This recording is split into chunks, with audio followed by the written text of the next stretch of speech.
Welcome back to The Deep Dive. Today we're looking at something really fascinating, kind of a paradox, actually. Hmm. We're talking about the clash between extreme celebrity glamour think red carpet events Mm. and these incredibly candid, almost raw reflections on marriage and being a new mom. Right, and our whole mission here is to figure out how Hailey Bieber is managing that tension. We're Mm. pulling from her recent GQ interview, an appearance on a show, and event coverage. So we're really trying to see how she's navigating this insane public life while at the same time being so fiercely protective of her private one. Especially now with her son, Jack Blues. Hmm. I mean, the sources give us a really clear picture of her strategy. It's like maximum exposure here, Yeah. balanced by maximum honesty and boundaries over there. And the timing is everything, isn't it? All these personal revelations came out right as she was stepping into the spotlight to co-host that huge GQ Men of the Year event. Exactly. It creates this essential context. We see the curated glamour that the public wants. Right. But then we hear the grounded, real stuff she's actually offering about her life behind the scenes. Okay, so let's start there with that public canvas. The GQ Men of the Year event at the Chateau Marmont. Which had this very specific 90s Hollywood red carpet dress code. Mm-hmm. And she wasn't just there. She was co-hosting alongside, a ton of big names. A huge list. Sydney Sweeney, Stephen Colbert, Seth Rogen. Right. And the visual statement she made at that event was, well, it was crucial. It really set the stage for all the intimate commentary that came later. Let's get into the specifics of the look, because it's important.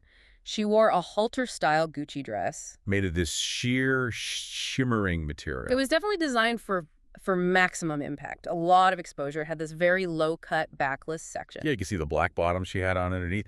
And there was this sparkling silver Gucci piece right on the back.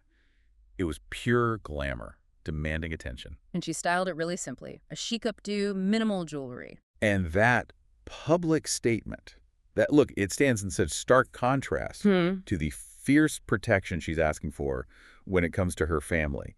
It's almost like she's saying, Here's the me you want to see. exactly, here is the dazzling version of me, but here's the boundary. Here's the line you don't cross. Okay, so that brings us to the words, to the narrative she's building. This is mostly from the GQ Men of the Year cover story. So with all the media scrutiny on her and Justin Bieber, what was her main takeaway on their marriage? Well, she admitted it's intense, but she said she's finally comfortable with how they handle what they're sharing and not sharing. Right. But I think the most important quote, the key, is how she defined their approach. She said they're just taking it a day at a time. Okay, but what does that actually mean when you're that famous? I mean, is that a sign of real maturity in a marriage under that kind of pressure? Or is it maybe a calculated way to manage expectations, to, avoid committing to telling the media anything long term? That is a great question. And I lean towards pragmatism. For a couple at that level of fame, thinking incrementally, day by day, it just reduces the pressure. I see. It stops them from setting these huge, unrealistic public benchmarks for their relationship. She's signaling that, their internal stability matters more than any kind of external performance. And that same pragmatic approach seems to apply directly to their son, Jack Blues. Oh, absolutely. It's paramount. She was explicit. She said, we are very protective of our son, and I don't think that's ever going to change. So no ambiguity there. None. She gets that their life is really public, but she sort of sees dealing with the attention as something they'll figure out as they go. Her quote was, "We will cross every bridge that we need to when we get there." So she's refusing to stress about what might happen way down the road. Exactly. It's a firm commitment to privacy right now. Okay, let's dive deeper into motherhood, which she talked about really candidly on Owen Thiel's show. She didn't hold back about how unprepared she felt at first. She described it as a really steep, immediate learning curve. She said, nothing can actually prepare you. No amount of reading or advice can get you ready for motherhood until you're just in it. Wow. And she admitted the idea of it felt daunting, that she had these significant fears around it. That's incredibly relatable. That kind of honesty about the anxiety before birth is such a powerful contrast to the perfect image celebrities usually present. It is. And the change was fast.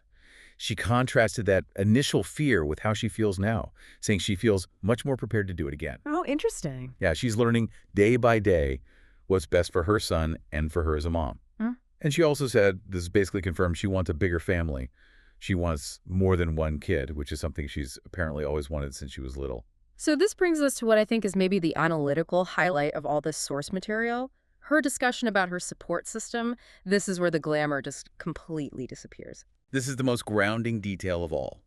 She openly admits that to keep her career going, alongside being a new parent, she has full-time help for Jack. Right. And the key isn't just that she has help. I mean, a lot of high-profile people do. It's her delivery. It's how she says it. She said she is super not ashamed to say that. Exactly. Yeah. She's really grateful for that. Mhm. And she basically said, I wouldn't be able to have my career and do the things that I do without the help. It's not a defensive admission at all. It's just a statement of fact. A statement of fact and gratitude. Right. She's normalizing the need for resources to balance your professional life with your family life. How is that different from, say, previous generations of celebrity mothers? They so often kept up this illusion of, doing it all by themselves effortlessly. Well, historically, there was this immense pressure to project perfection, especially maternal perfection. Admitting you had full-time help could be seen as a failure, a lack of commitment. Right, like you weren't a good enough mom. Exactly. Her openness and sharing it at this moment of professional triumph, it reframes that support as an essential professional tool. It's not a domestic failure. Mm. And she also makes it clear that the child is always with a trusted adult. It's either her, Justin, or their family and godparents. Mm. It's about ensuring quality care while she works, not outsourcing parenthood. And if we connect this back to the bigger picture, you realize just how intense their world is. I mean, we should probably mention Justin just got a bunch of Grammy nominations for his album Swag. Just last week, yeah. So that's the level we're at. These are high-stakes, demanding global careers, and they're navigating it right alongside becoming parents for the first time. Right. And when you synthesize all the sources, you get this picture of like a deliberate strategic contradiction. The visual message is this maximalist celebrity demanding global attention. The verbal message is minimalist personal honesty, demanding boundaries, and acknowledging the gritty reality of needing support. Her strategy is to control the story by being completely pragmatic. So manage the marriage day by day. Fiercely protect the child. And be totally unapologetic about the help you need to keep your professional life going. Precisely. Okay, so let's distill this. What does this deep dive really show us? It seems to be a modern celebrity playbook defined by, what, 3 things: a day-at-a-time approach to a crazy public marriage, a non-negotiable commitment to their child's privacy, and maybe most importantly, this unapologetic acknowledgement of the resources, the full-time help that she needs. Which brings up a really important question for you to think about.